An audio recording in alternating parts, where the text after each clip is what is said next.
Concrete Canvas is a manufacturing business based in South Wales. It was set up in 2005 by myself and Peter Bruin. We currently manufacture two products. The first are concrete canvas shelters, and we're standing inside one here today. These are rapidly deployable, inflatable structures primarily used in disaster zones.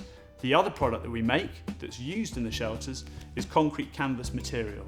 This is a flexible geotextile impregnated with a dry concrete powder with a plastic backing on one side, and it's rapidly replacing conventional concrete, particularly in the mining sector, the civil infrastructure sector and the petrochemical sector.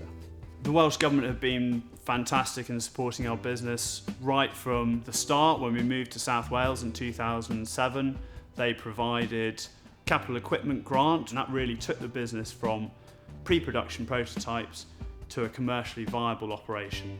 In addition to that, we've also received funding in terms of research and development support in the form of SMART Awards. We've had support in terms of consultancy, and finally we've also had support in the form of innovation vouchers, and that's enabled us to improve and develop our production equipment to improve the manufacturing efficiencies. The business has doubled turnover every year for the last 4 years, and we're looking to develop new product variants and bring out new products in the next 2 to 3 years.